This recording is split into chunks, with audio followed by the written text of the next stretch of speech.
नमस्कार भाई लोग, का हम आपके भाई मोनू सिंह। तो एगो झरुआ भाई बड़न यूट्यूब पर यूट्यूबर हवन अपना आपके यूट्यूबर बोलेलन और निष्पक्ष यूट्यूबर अपना आपके बोलेलन। वो आजकल इंटरव्यू लेतरन, मतलब लोग के पास जा जाके, और पवन सिंह जी के ज़िंदगी के बारे में खंगालत रहन कि पवन सिंह के ज़िंदगी में का का गलत पवन सिंह कइले बाड़े, और ओकरा पर इ लोग विश्लेषण करता बैठ के। माने दू चार जना अपने रूमवा में तीन तीन गो रहेला सन तीनों अपने में एक दूसरा के इंटरव्यू लेवेला सन। आ इंटरव्यू में पवन सिंह के बारे में कनी के ज्ञान ऐसे देवेला सन जैसे पवन सिंह के पैदा कनिए के कइले बड़ा सन। अरे पवन सिंह तहनी के पैदा कइले बड़े, जब अगर पवन सिंह के वजह से तहनी के पैदा भइला सन। आ पवने सिंह के देन है कि आज माइक पकड़ के, या चाहे हैजा वो माइक लगा के आज इंटरव्यू लेत घूमत चलत रह लोग।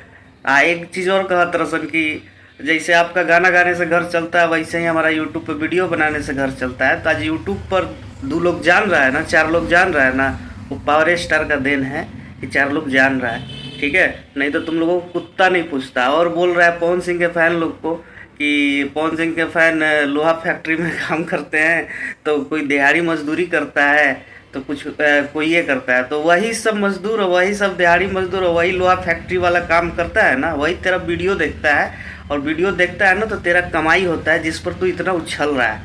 और दूसरा बात ये बोला है वीडियो में कि हम खेसारी लाल जैसा 2-3 लाख तो खर्चा नहीं कर सकते हैं, लेकिन कुछ खर्चा करके आईडी उड़वा सकते हैं। तो भाई तोर खर्चा चलो थोड़ी यूट्यूब के पैसा से या फेसबुक के पैसा से, हमनी के खर्चा के कमाई के जरिया बहुत कुछ बा।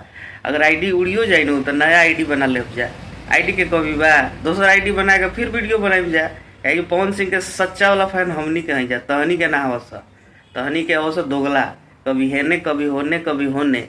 4 जगह पतल चाटस तबे तहनी के गुजारा बा। पतल 4 जगह ना चट बस तो तहनी के घर ना चली, ठीक बा।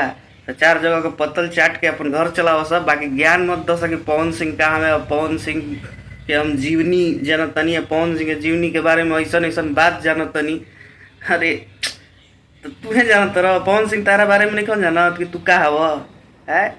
पवन सिंह तो तारा जीवन ही जानत रहनू कि पवन सिंह के जीवन में का भइल बा, तारा जीवन में का पवन सिंह कइले बड़े, तो पवन सिंह के तो मालूम बा। खैर पवन सिंह तारा लोग जिसन के तो खड़ो ना करिहन सामने, अपना सामने तक खड़ा ना कर पाइहन। अब बकलोली करला से ना हो कि यूट्यूब पे आके बकर बकर 2 जना 3 जना एक रूमा में बैठ के कर ले तारा लोग।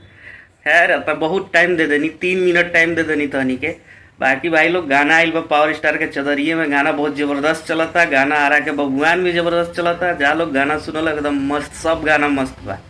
जय भोजपुरी, हर हर महादेव।